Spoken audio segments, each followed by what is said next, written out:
आप सभी को जय मसीह की। प्रभु यीशु मसीह के नाम से मैं आप सभी का स्वागत करता हूं आज के वचन के लिए। परमेश्वर के प्रिय लोगों, एक और दिन हमें जिंदा रखा गया है, एक और दिन हमें नया जीवन दिया गया है, एक और दिन हमारी सुधि ली गई है, एक और दिन परमेश्वर की करुणा हम पर हुई है ताकि हम कान लगा सके कि वो क्या कहता है। आज परमेश्वर के अजीज हो, मैं आपको उत्साहित करना चाहूंगा परमेश्वर के वचन से कि आप परमेश्वर की बातों की ओर अपना कान लगाए रहे। आप अपने कान को परमेश्वर के बातों की ओर लगाए रखिए। वो क्या कहता है सुनने की कोशिश कीजिए। परमेश्वर के अजीज हो, अगर आप सुनना चाहे तो वो बोलेगा, लेकिन अगर आप सुनना ही नहीं चाहते हैं तो वो कभी नहीं बोलेगा, वो कभी नहीं बोलेगा। आप अगर ये कहते हैं कि प्रभु आप मुझसे बात क्यों नहीं करते हैं, अगर आप ये कह रहे हैं परमेश्वर आपने मुझसे बात करना छोड़ दिया है, जरा गौर कीजिए, आपने सुनना छोड़ दिया है, इसीलिए वो आज कल बोल नहीं रहा है। क्या आप वाकई में तत्पर रहते हैं सुनने के लिए कि प्रभु क्या कह रहा है? इन दिनों में हम कलीसियाओं में देखते हैं लोग परमेश्वर के वचन को सुनने से बढ़कर कुछ और सुनना चाहते हैं। जो बातें उनको उत्साहित करती है, जो बातें उनको प्रेरणा देती है, जो बातें उनके फ्यूचर के भलाई के लिए है, उनके भविष्य की बढ़ोतरी के लिए है, उनके आशीष के लिए है, लोग बस ऐसी बातें सुनना चाहते हैं, कुछ और ही वो सुनना चाहते हैं। उनका ध्यान किसी और होता है। परमेश्वर के अजीज हो, अगर आप वचन को ध्यान से नहीं सुन पाए, परमेश्वर जिस प्रकार कहता है, हे इज़राइल सुन तेरा परमेश्वर क्या कहता है। हे इज़राइल सुन तेरा परमेश्वर क्या कहता है। परमेश्वर के लोगों सुनना पड़ेगा, सुनने के लिए तत्पर होना पड़ेगा। जिस प्रकार परमेश्वर के वचन में लिखा है, बोलने में तुम धीमा बनो लेकिन सुनने में तत्पर रहो। अगर आपने सुनने में मिस्टेक कर दी, अगर आपने सुनने में गलती कर दी, आप परमेश्वर का अजीज ठोकर खाएंगे, आप ठोकर खाएंगे। और बहुत से लोग ठोकर खा रहे हैं, बहुत से लोग ठोकर खा रहे हैं। कुछ समय पहले कुछ लोगों ने मेरे साथ कांटेक्ट किया, उन्होंने कहा पास्टर हम वहां पर गए, हमने ये किया वो किया लेकिन कुछ भी नहीं हुआ। आपको सुनने में गलती हो गई बहन, आपको सुनने में गलती हो गया भाई। आप तो सुनने गए थे परमेश्वर का वचन, लेकिन आप कुछ और सुनकर आए हैं। और जब आपने कुछ और सुना परमेश्वर के वचन को ना सुनते हुए, तो धोखा तो हो गया आपके साथ। आप उद्धार कभी प्राप्त नहीं कर पाएंगे। शायद आप चंगाई प्राप्त कर ले, शायद आपके लिए भविष्यवाणी हो जाए, शायद आप छुटकारा प्राप्त कर ले, लेकिन उद्धार आप नहीं प्राप्त करेंगे, क्योंकि उद्धार सिर्फ परमेश्वर के वचन को सुनकर ही होता है। आप समझ रहे मेरी बात? चंगाई लोग प्राप्त करते हैं, पूरी दुनिया में अलग अलग लोग चंगाई प्राप्त कर रहे हैं, भविष्यवाणियां कर रहे हैं, छुटकारे का काम वो कर रहे हैं, लगे हुए पूरी दुनिया में अलग अलग तरीके से लोग इन कामों को करते हैं, लेकिन उद्धार क्या पाते हैं? वो नहीं, क्योंकि उद्धार सिर्फ परमेश्वर के वचन को सुनकर ही प्राप्त किया जा सकता है। इसीलिए मैं आपसे पूछना चाहता हूं, गौर कीजिएगा, आप सुन क्या रहे हैं? आज इस वचन में आप क्या सुनने आए हैं? कि मैं ये कहूंगा कि परमेश्वर आपको आशीष देने जा रहा है, परमेश्वर आपको चंगा करने जा रहा है। परमेश्वर का अजीज हो, आशीष और चंगाई परमेश्वर के वचन को सुनने से मिल जाएगी। आपको आशीष और चंगाई के लिए भागने की जरूरत नहीं है। मत्ती 6:33 में क्या लिखा है? क्या आप भूल गए? परमेश्वर के वचन को पढ़ने के बाद क्या आप भूल जाते हैं कि परमेश्वर के वचन में क्या लिखा है? मत्ती 6:33 को पढ़िए। साफ रीति से परमेश्वर ने बता दिया है, अगर तुम परमेश्वर के राज्य और धर्म की खोज करोगे पहले, तो बाकी सारी वस्तुएं तुम्हें दे दी जाएंगी। तुम्हारी हर जरूरत की वस्तुएं तुम्हें दे दी जाएंगी। परमेश्वर के अजीजों, कई बार हम बहुत कमाते फिर भी पूरा नहीं होता। क्यों? क्योंकि परमेश्वर की आशीष नहीं है। आप समझ रहे मेरी बात? आप वचन को नहीं सुन रहे हैं, आप परमेश्वर की धार्मिकता की खोज में नहीं है, आप परमेश्वर की खोज में नहीं है, आप परमेश्वर के भलाई की खोज में नहीं है, आपको बस आशीष और चंगाई चाहिए। सिर्फ अगर आप उन बातों के लिए परमेश्वर के पीछे चल रहे हैं, मैं कहना चाह रहा हूं परमेश्वर के अजीज हो, उद्धार छूट जाएगा, उद्धार नहीं मिलेगा आपको। क्योंकि उद्धार के लिए आपको वचन की ओर कान लगाना पड़ेगा, उद्धार के लिए आपको परमेश्वर की ओर कान लगाना पड़ेगा। जिस प्रकार भजन संहिता 85 अध्याय में हम पढ़ते हैं 8वें आयत में कुछ इस प्रकार से लिखा है, मैं कान लगाए रहूंगा कि परमेश्वर यहोवा क्या कहता है। मैं फिर से एक बार पढ़ना चाहता हूं, मैं कान लगाए रहूंगा कि परमेश्वर यहोवा क्या कहता है। वो तो अपनी प्रजा से जो उसके भक्त है शांति की बातें कहेगा। Praise the Lord, hallelujah. मैंने महसूस किया है परमेश्वर के अजीजों, जब मेरे जीवन में कोई अशांति वाली बात होती है ना, जिस बात को मैं हजम नहीं कर पाता हूं, जो बात मुझे सताती है, जो परेशानी, जो हालात मुझे सताती है, मुझे बेचैन करती है, मैं तुरंत कमरे में जाता हूं, दरवाजा बंद करता हूं और मैं प्रभु के हजूरी में अपने तमाम मन की बातों को मैं खोल कर रखता हूं और मैं कुछ समय प्रभु के साथ बिताता हूं। मैं रोता हूं, मैं परमेश्वर की आराधना करता हूं, मैं प्रभु से बात करता हूं और उस कमरे से जब मैं बाहर निकलता हूं, मैं एक अलग व्यक्ति बनकर निकलता हूं। जिस हालात में मैंने कमरे में एंटर किया, कमरे में प्रवेश किया, निकलते वक्त मैं बिल्कुल डिफरेंट होता हूँ, मैं बिल्कुल अलग होता हूँ। मेरे चेहरे में हंसी होती है, मेरे हृदय में शांति होती है, मैं बिल्कुल कूल, एकदम शांत होकर मैं निकलता हूँ और मैं प्रभु को धन्यवाद देने लगता हूँ। यही पवित्र आत्मा का काम है। पवित्र आत्मा आपसे शांति की बातें कहेगा, वो आपको कभी भी अशांत नहीं करेगा। परमेश्वर के अजीजों, इन दिनों में जब लोग अशांत हो रहे हैं, वो क्यों हो रहे हैं? वो परेशान हो रहे तो क्यों हो रहे हैं?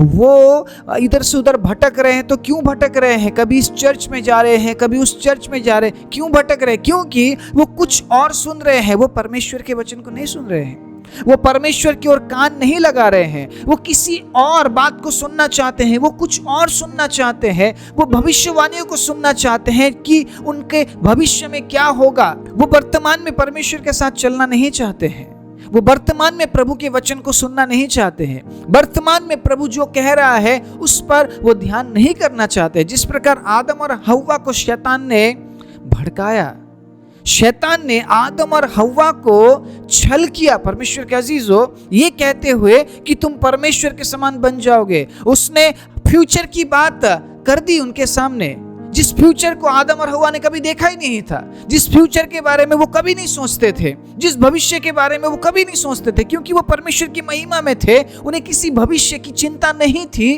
वो बस प्रभु की उपस्थिति में रहना चाहते थे। लेकिन शैतान ने भ्रम डाल दी कि इस फल को अगर तुम खा लो, तुम्हारा भविष्य उज्जवल है, तुम परमेश्वर जैसे बन जाओगे। अब एक जो इंसान है, अगर उसको ये बात पता चल जाए, छोटा सा काम करने के बाद वो ईश्वर बन जाएगा, मैं कहता हूँ अगर ये प्रचार करने हम लग जाएं, लोगों की भीड़ लग जाएंगी ईश्वर बनने के लिए। आप समझ रहे मैं क्या कहने की कोशिश कर रहा हूँ? और उस छोटे से अनाज्ञाकारिता से देखिए कितना बड़ा पाप इस पृथ्वी में आ गया। परमेश्वर के अजीजों, अगर आप परमेश्वर की ओर कान लगाए रहेंगे, कोई भी आपको भरमा नहीं पाएगा। अगर आप परमेश्वर के वचन की ओर कान लगाए रहेंगे, कोई भी आपको भरमा नहीं पाएगा। उन्होंने परमेश्वर के वचन को सुना, कान लगाए हुए थे वो परमेश्वर के वचन की ओर। आदम और हव्वा की मैं बात कर रहा हूं, लेकिन वो बने नहीं रह पाए। परमेश्वर उनसे बात करते थे, परमेश्वर जब भी उस अदन की वाटिका में आते थे उनसे मिलने के लिए, मुझे ऐसा लगता है परमेश्वर ने हर बार ये बोला है कि आदम हव्वा इस फल को छूना भी मत, इसकी तरफ देखना भी मत। उन्होंने सुना, लेकिन उस बात में वो बने नहीं रह पाए। परमेश्वर के अजीजों, परमेश्वर की ओर जो कान लगाए रहता है हमेशा हमेशा, सिर्फ एक दिन के लिए नहीं, सिर्फ संडे के लिए नहीं, सिर्फ मंडे के लिए नहीं, सिर्फ ट्यूसडे के लिए नहीं, सिर्फ एक दिन के लिए नहीं, परमेश्वर के अजीजों, जो हमेशा परमेश्वर की ओर कान लगाए रहेगा, परमेश्वर उनसे शांति की बातें कहेगा, परमेश्वर अपनी प्रजा से शांति की बातें कहेगा, वो आपको कभी अशांत नहीं करेगा। पवित्र आत्मा गड़बड़ी का आत्मा नहीं है। पवित्र आत्मा आपको अशांत नहीं करेगा। जिस प्रकार प्रभु यीशु मसीह ने कहा, मैं जाता हूं लेकिन मैं अपनी आत्मा तुम्हारे लिए भेजूंगा, जो कि पवित्र आत्मा है, जो हमेशा तुम्हारे साथ रहेगा, तुम्हारी सहायता करेगा। वो एक सहायक के रूप में तुम्हारे साथ रहेगा। परमेश्वर के अजीज हो, पवित्र आत्मा की ओर कान लगाए रहना बहुत जरूरी है। परमेश्वर की ओर कान लगाए रहना बहुत जरूरी है, क्योंकि वो कभी भी कुछ भी बोल सकता है, कभी भी कुछ भी बोल सकता है।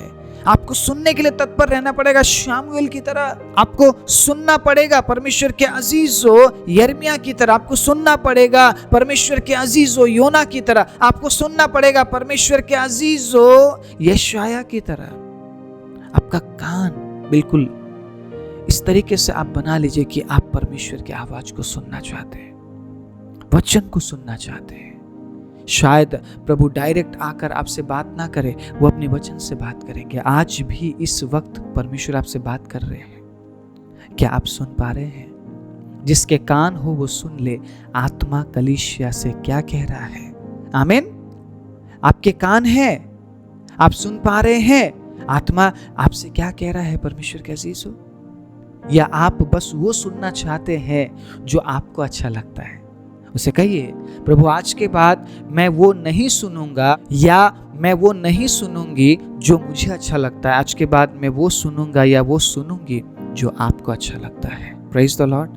अगर आप अपने आप को इस तरीके से हर दिन बनाते जाएं और अपने कानों को परमेश्वर के अजीजों परमेश्वर की ओर लगाएं, मैं विश्वास करता हूं आपका प्रभु, आपका परमेश्वर हर दिन आपसे बात करेगा। हर दिन कुछ ना कुछ नया आपको देगा। वो जिस प्रकार हर दिन के ऊर्जा के लिए, शक्ति के लिए आप भोजन करते हैं, आपके शरीर को तंदुरुस्त रखने के लिए आप अलग अलग एक्टिविटीज करते हैं, अलग अलग तरीके के खानों को आप खाते हैं, आपके हेल्थ को सही रखने के लिए, स्वास्थ्य को सही रखने के लिए आप हर दिन मेहनत करते हैं। उसी प्रकार आपके आत्मिक हालात को सही रखने के लिए आपको भोजन की जरूरत है, परमेश्वर के वचन की जरूरत है। अगर आप कान लगाए नहीं रहेंगे तो परमेश्वर के अजीज हो, वो कुछ ऐसा बोल देगा जो आपसे मिस हो गया, आप नहीं सुन पाए और आप नहीं बढ़ पाएंगे। मैं कहना चाहता हूं, वो कभी भी कुछ भी कह सकता है, कभी भी कुछ भी वो बोल सकता है। क्या आप तत्पर है उसे सुनने के लिए? क्या आप तत्पर है उसके वचन को सुनने के लिए? क्या आप तत्पर है उस वचन को सुनने के बाद तुरंत लागू करने के लिए? अगर आपने लागू नहीं किया, शैतान तैयार है भरमाने के लिए। वो कुछ ना कुछ लालच लेकर आपके पास आएगा। वो बड़े बड़े सींग लेकर आपके पास नहीं आएगा, आपको डराने के लिए नहीं आएगा। वो बहुत स्मार्ट है, वो बहुत चालाक है। वो जानता है आपके जीवन में कमी क्या है, उन कमियों को लेकर वो आपके पास आएगा और आपको भरमाने की कोशिश करेगा। परमेश्वर के अजीजों, अगर आप परमेश्वर के वचन में बने ना रहे, अगर आप उसकी ओर कान लगाए ना रहे, तो शैतान बहुत कुछ बोल सकता है आपको परमेश्वर से दूर लेकर जाने के लिए। वो कुछ भी करके आपको परमेश्वर से छीनना चाहता है। उसका एक ही मकसद है परमेश्वर के अजीजों, वो बिल्कुल फ्री है, उसके पास कोई काम नहीं है, बस उसका काम यही है परमेश्वर के लोगों को परमेश्वर से दूर करना। इसलिए आज मैं आप सभी को उत्साहित करना चाहता हूँ, भजन संहिता 85 अध्याय से अपना कान परमेश्वर के वचन की ओर लगाइए, सत्य वचन की ओर लगाइए। जो आपको अच्छा लगता है वो मत सुनिए, बल्कि जो परमेश्वर को अच्छा लगता है वो सुनिए, ताकि आप प्रभु में आगे बढ़ सके। जिस प्रकार लीडिया ने सुना, उसी प्रकार आपको सुनना पड़ेगा। उसने ध्यान लगाकर सुना परमेश्वर के अजीजों, और जैसे ही उसने परमेश्वर के वचन की ओर ध्यान लगाया, परमेश्वर ने लीडिया के हृदय को खोल दिया और तुरंत लीडिया ने विश्वास किया। हालेलुया। परमेश्वर के वचन के लिए परमेश्वर हमारा हृदय खोलना है। हम कई बार परमेश्वर के वचन को ग्रहण नहीं कर पाते हैं। कई बार हम इस हालात में नहीं होते कि हम परमेश्वर के वचन को ग्रहण करें। अगर हम ध्यानपूर्वक कान लगाते हुए परमेश्वर के वचन को सुनेंगे, पवित्र आत्मा आपके हृदय को खोलेगा और आप उस वचन को ग्रहण कर पाएंगे और उस वचन के अनुसार आप आगे बढ़ पाएंगे। परमेश्वर के अजीजों, इस वचन से मैं आप सभी को उत्साहित करना चाहता हूँ, सुनने में तत्पर हो जाइए। परमेश्वर के वचन को सुनना मत छोड़िए। हर दिन, हर क्षण प्रभु की ओर आप कान लगाइए। मैं विश्वास के साथ कहता हूँ वो अपने वचन से आप तक अद्भुत अद्भुत बातें पहुँचाएगा, जिन बातों का आज तक आपने नहीं सुना है।